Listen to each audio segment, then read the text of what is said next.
The Manhattan skyline glittered flawlessly beyond the penthouse glass framing what everyone called the perfect marriage. But resting on the cold marble island was a stark manila envelope, its contents of private investigators' undeniably sharp photographs, quietly dismantling 10 years of sacred vows. A profound, devastating secret was finally breathing the sterile apartment air, waiting to destroy everything they had built. If the fragile, dangerous edges of broken trust resonate with you, stay with me. There is so much more hidden behind these locked doors, and if you want to see how the pieces fall, don't leave just yet. The rain over Manhattan was relentless, a steady gray sheet that blurred the glittering lights of the skyline into smeared streaks of neon and gold. Inside the penthouse, the silence was heavy, broken only by the low hum of the climate control and the occasional shallow cough from the woman sitting in the velvet armchair by the window. Carmen Delgado pulled the cashmere throw tighter around her fragile shoulders. 3 months ago, she had been a force of nature, the razor-sharp mind that handled the complex logistics grid for speedy delivery, the company she and her husband had built from a single rusted van in Brooklyn. Now, the lingering aftermath of the illness made her own body feel like a stranger's. Her skin was pale, tracing the delicate architecture of her bones, and her dark eyes carried a quiet, chronic exhaustion. The antique grandfather clock in the hallway chimed midnight. Andrew was late again. It wasn't the lateness itself that felt like a cold stone in her stomach. In the early days, they had both worked until dawn, sleeping on the floor of the warehouse, their fingers stained with ink and cheap coffee. It was the texture of his absence now. When the doctors had first delivered the diagnosis, Andrew had held her hand. But as the weeks bled into a grueling routine of medications, weakness, and sterile hospital rooms, his grip had loosened. He couldn't stand the smell of sickness. He had started finding reasons to be at the corporate office, reasons to attend investor dinners, reasons to be anywhere but within the quiet devastation of their bedroom. The heavy oak door at the foyer clicked open. Carmen didn't move. She listened to the rustle of his wet wool coat being discarded, the soft thud of his leather Oxfords hitting the hardwood floor. Andrew Brooks walked into the living room, loosening his silk tie. He was still strikingly handsome, his jawline sharp, his silver-flecked hair perfectly styled despite the hour. "You're awake," he said. His voice was smooth, but it lacked the warm anchor it used to have. It sounded rehearsed. "I couldn't sleep," Carmen replied, softly watching him. "Another crisis at the distribution center." Andrew sighed, rubbing his temples, as he walked over to the marble island in the kitchen to pour himself a scotch. "The new fleet integration is a nightmare. I told the board we needed more time." He didn't look at her when he spoke. He looked at the amber liquid in his glass. "You should come to bed," he added, finally glancing her way. "You need your rest, Carmen. The doctor said stress would only prolong the recovery." He said the word as if it were an inconvenience he was waiting for her to resolve. "I'll be there in a minute," she murmured. Andrew nodded, downing the scotch, and walked past her toward the master suite.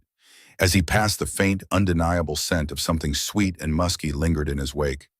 It wasn't the crisp citrus cologne he wore. It was vanilla. Heavy, expensive vanilla cut with a sharp note of cigarette smoke. Carmen waited until she heard the shower running.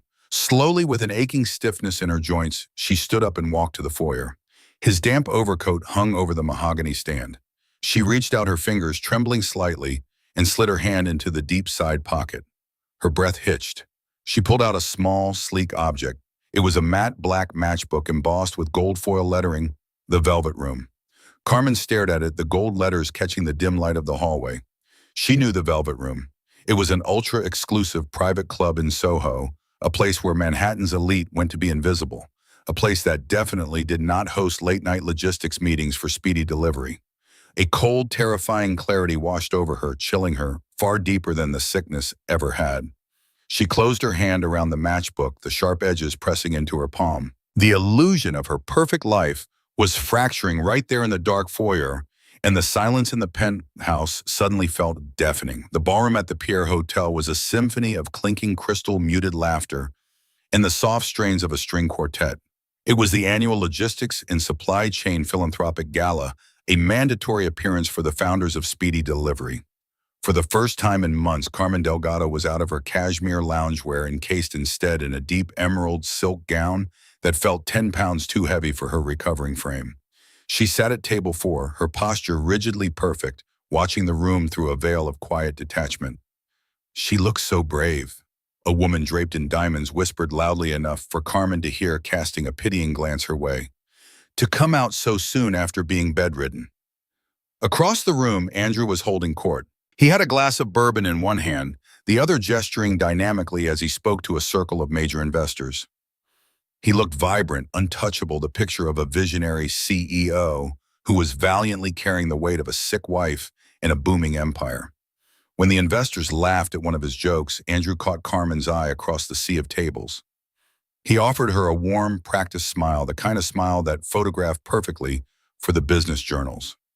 Carmen forced the corners of her mouth upward, her fingers gripping the stem of her untouched water glass until her knuckles turned white. The charade was suffocating. 3 days had passed since she found the black matchbook from the velvet room. 3 days of watching Andrew sleep, listening to his breathing, and wondering who he was touching when he claimed to be untangling supply chain bottlenecks. She had not screamed. She had not thrown the matchbook at him. The business world, much like a marriage, had taught her that moving without leverage was a fool's errand. Instead, she had made a phone call from a burner phone bought at a corner bodega. Kevin Walsh was a former NYPD detective turned private investigator recommended by a corporate attorney friend who specialized in hostile takeovers. I'll need to trail him for at least a week to establish a pattern, Mrs. Brooks. Kevin had said, his voice rough like sandpaper. These guys, they always have a pattern. Delgado, she had corrected him quietly. Use my maiden name on the files. Back in the glittering ballroom, Andrew excused himself from the investors and navigated through the crowd toward her. As he approached, he placed a hand on the small of her back. The touch, once a source of profound comfort, now felt like a localized burn. How are you holding up, sweetheart? He asked, leaning in close so his breath brushed her ear. The scent of citrus cologne was strong, aggressively masking whatever else he might have smelled like hours ago. We can leave if it's too much. I've already made the necessary rounds. I'm fine, Andrew, Carmen said, keeping her voice entirely level. The investors seem happy. That's what matters. He studied her face for a fraction of a second, perhaps searching for a crack in her composure, but the dim lighting and her carefully applied makeup hid the hollows beneath her eyes. You're incredible, he murmured, kissing her cheek before turning to greet an arriving city councilman. As Andrew walked away, the small evening clutch resting in Carmen's lap vibrated with a single sharp buzz. She waited a moment, ensuring no one was watching before unfastening the clasp. Pulling out her phone, she shielded the glowing screen with her hand. It was an encrypted message from an unknown number. Target is leaving the gala early. Claimed a warehouse emergency. He is heading downtown. Following now, Carmen closed the phone and looked up at the crystal chandelier above the fractured light mirroring the sudden sharp splintering of her heart. The sickness in her lungs was nothing compared to the poison spreading through her life. The waiting was over. Tuesday afternoon draped Manhattan in a bruised violet gray, the kind of heavy overcast sky that made the city feel claustrophobic despite the expansive floor-to-ceiling windows of the penthouse. Carmen sat at the edge of the velvet sofa, her hands resting in her lap. The lingering fatigue in her bones had been momentarily eclipsed by a sharp humming adrenaline. Andrew was at the speedy delivery headquarters, allegedly handling a prolonged union negotiation. The apartment was entirely silent. When the private elevator chimed, Carmen did not jump. She simply stood, smoothing the front of her beige cashmere sweater, and walked to the foyer. Kevin Walsh stepped out, the faint smell of wet asphalt and stale coffee clinging to his worn trench coat. He didn't offer a greeting, nor did he attempt small talk.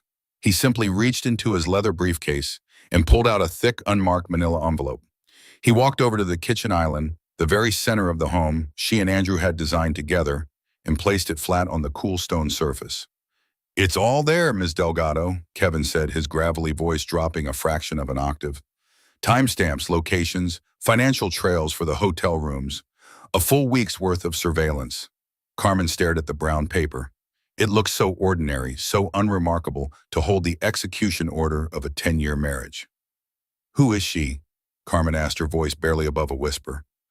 Her name is Chloe Lee, Kevin replied, shifting his weight. Frequents the Velvet Room. Has an apartment in Tribeca. I've included a preliminary background check in the file, but there are some anomalies. I'm still digging into her past. He paused, looking at Carmen's pale face with a fleeting flicker of professional sympathy. I've seen a lot of this, Ms. Delgado. Take your time opening it. Once you look, the world doesn't go back to the way it was. Thank you, Kevin. Wire the final invoice to the offshore account. Kevin nodded, stepping back into the elevator. The doors slid shut with a soft hiss, leaving Carmen entirely alone in the cavernous apartment. She approached the island slowly, as if the envelope were a live explosive. Her fingers, still frail from months of medication, fumbled slightly with the metal clasp. She tipped the envelope downward. A dozen high-resolution photographs slid across the marble, fanning out like a deck of tarot cards predicting absolute ruin. Carmen stopped breathing. It wasn't graphic. In a way, graphic would have been easier to dismiss as mere physical release. What lay before her was devastatingly intimate.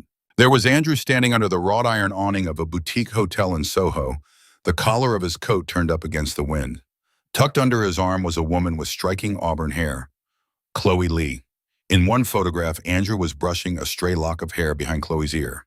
In another, they were sitting in the dimly lit corner of a restaurant, Andrew leaning across the table, his eyes locked onto hers, with a relaxed, vibrant adoration that Carmen had not seen directed at her in years. He wasn't the stressed, burdened CEO he played at home. With Chloe, he looked alive. He looked unburdened by the sickness that had turned his wife into a ghost. Carmen picked up a photo dated from the previous Thursday. It was the night she had suffered a terrible fever spike, the night Andrew had called from the warehouse to say he couldn't leave because of a server crash, promising he would make it up to her. The timestamp on the photo showed him at 11:45 p.m. pressing Chloe against the door of a black town car, kissing her with desperate, hungry intensity. A single jagged tear escaped Carmen's eye, dropping onto the glossy surface of the photograph and warping Andrew's face. The physical pain in her chest tightened, sharp and breathtaking. Her world, the empire they built, the vows they swore, all of it collapsed into the silent, devastating space of that marble kitchen island. She was completely, utterly alone. 48 hours after the photographs had spilled across her kitchen island, the burner phone vibrated against the mahogany surface of Carmen's home office desk. Outside, the Manhattan skyline was wrapped in a dense, suffocating fog, obscuring the bridges and mirroring the thick tension inside the penthouse. She was meticulously reviewing the quarterly logistics reports for speedy delivery, forcing her mind to anchor onto shipping routes and profit margins, rather than the agonizing image of Andrew's hands on another woman. "Ms. Delgado," Kevin Walsh's gravelly voice crackled through the receiver, skipping any pretense of a greeting. "I need to come up, now." 20 minutes later, the private investigator stood in her dim study. He didn't sit down. He bypassed the leather guest chair and placed a single slim blue folder directly over the financial spreadsheets she had been reading. The air in the room seemed to drop in temperature. "I told you there were anomalies in Chloe Lee's background." Kevin began, his tone stripped of its usual guarded neutrality. "I ran her financials through a forensic contact. She's not just a young woman looking for a wealthy benefactor at the Velvet Room. She's a professional." Carmen looked up, her dark eyes narrowing. The lingering physical weakness in her limbs felt suddenly eclipsed by a cold, familiar instinct. "Explain." "Chloe Lee is an alias. Over the last 4 years, she has quietly orchestrated 3 massive out-of-court settlements, all with married high-net-worth executives in the tri-state area. She finds them at exclusive private clubs, initiates the affair, documents everything meticulously, and then she tightens the noose." Carmen slowly opened the folder. Inside were copies of heavily redacted non-disclosure agreements, wire transfer logs, showing millions of dollars moved into untraceable offshore accounts. "Extortion." Carmen murmured the word, tasting like copper in her mouth. "Exactly," Kevin confirmed grimly, watching her face. "She preys on men who have too much to lose. And your husband, Miss Delgado, just walked blindly into the snare. Andrew is her biggest mark yet. Given Speedy Delivery's current valuation and your impending national expansion, a scandal of this magnitude wouldn't just be tabloid fodder. It would be a corporate massacre. Investor confidence would vanish overnight." A heavy, profound silence settled over the room, broken only by the rhythmic ticking of the antique brass clock on the bookshelf. The suffocating grief that had paralyzed Carmen 2 days ago began to crystallize into something entirely different. It was an icy, terrifying clarity. Andrew had not merely broken their sacred vows. His reckless, arrogant entitlement had jeopardized their entire life's work.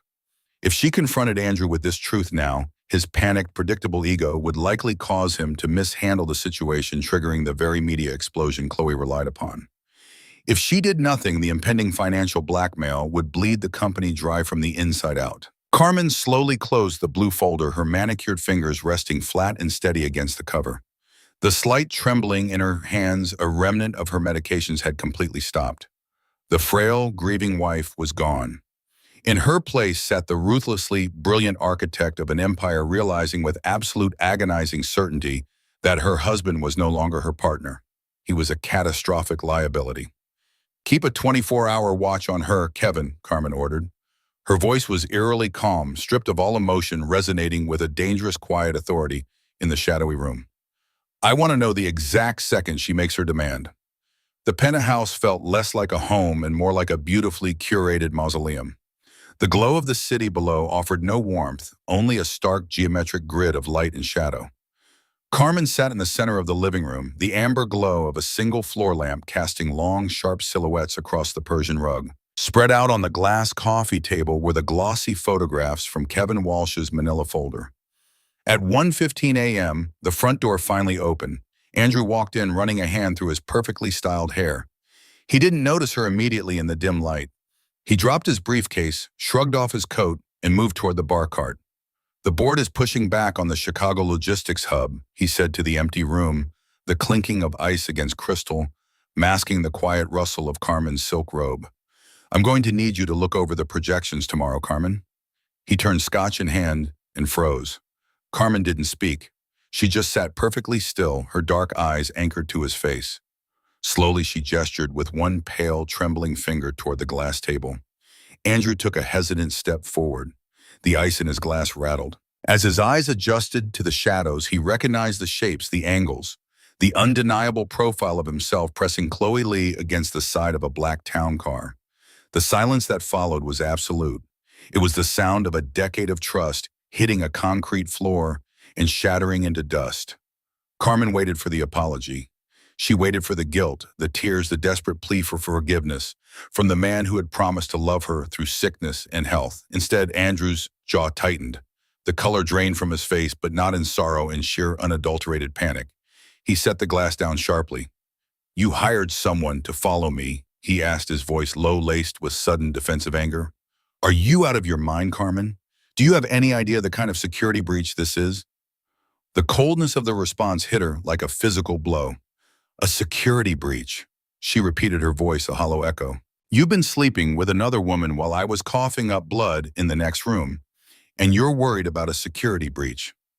"You were sick," Andrew snapped, pacing the length of the rug, avoiding looking at the photos entirely.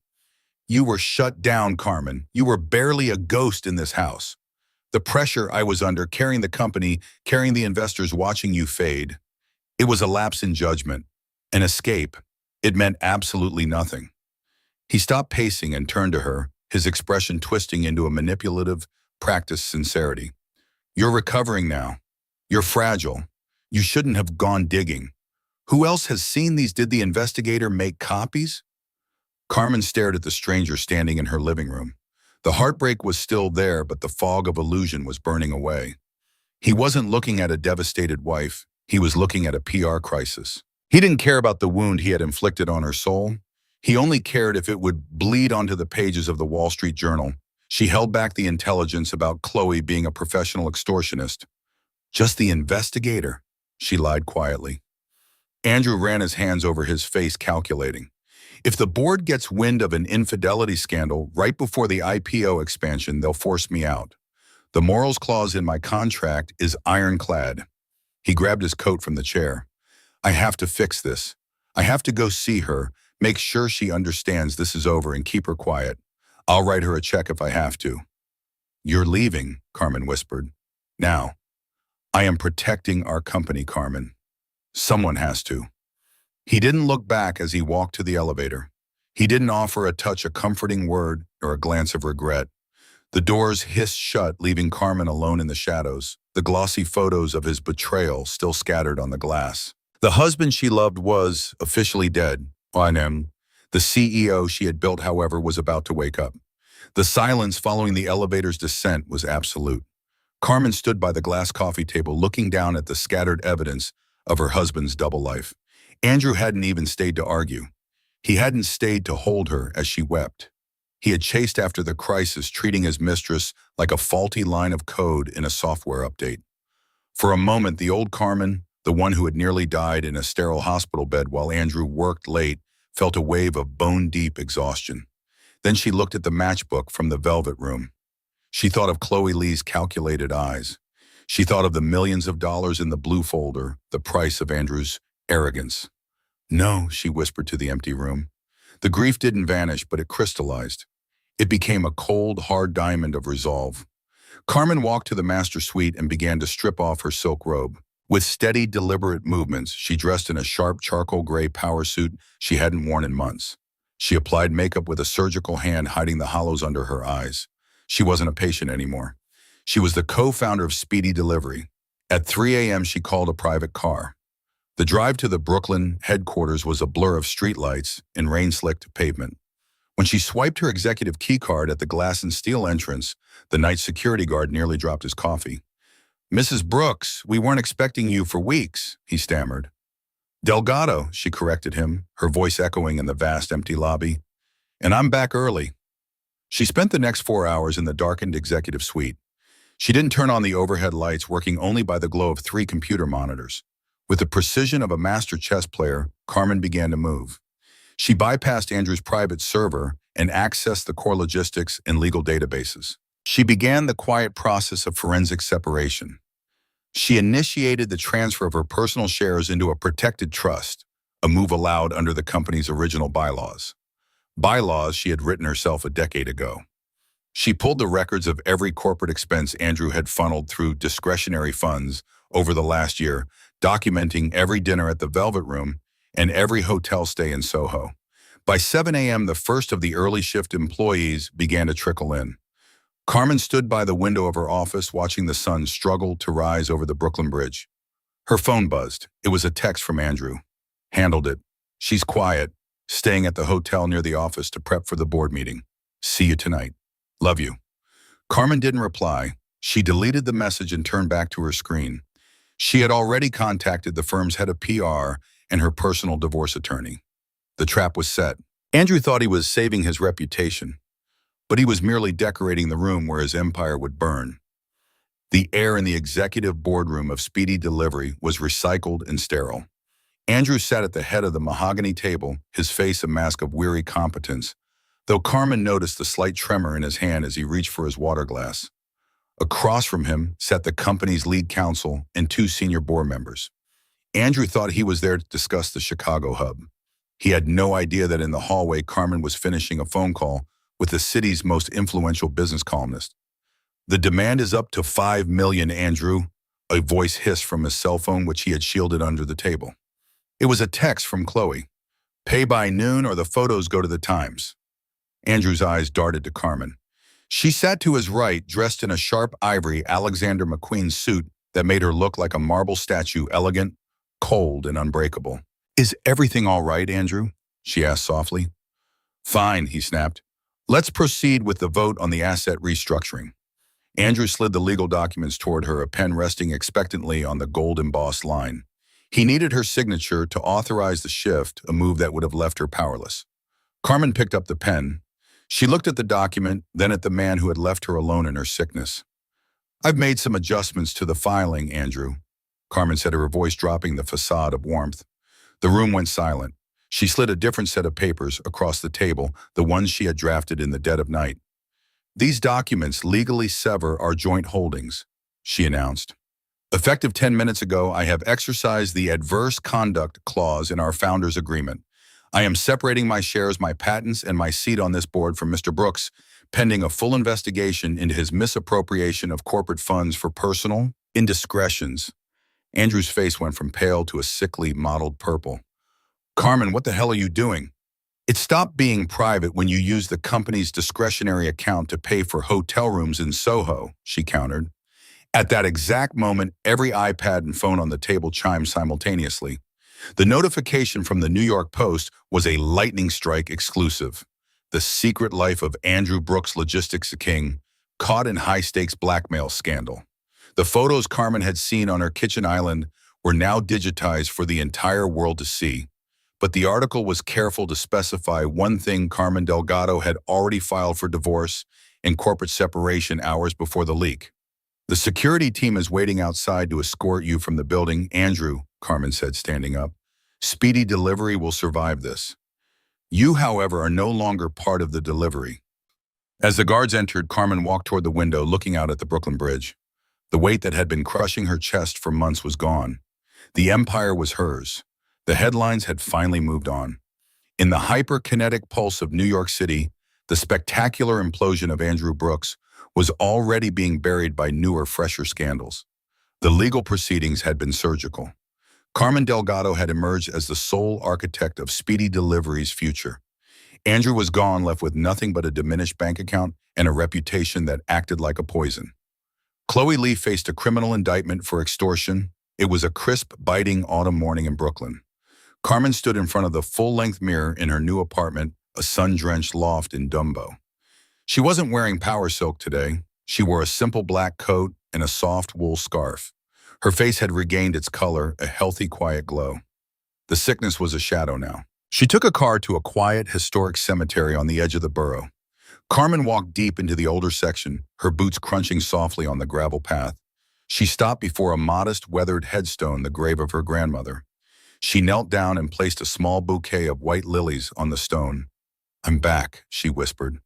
For the first time since the night she found the matchbook, Carmen didn't think about the boardroom. She thought about the woman who had almost let herself disappear into the shadow of a man who didn't deserve her light. She reached into her pocket and pulled out the original matte black matchbook from the velvet room.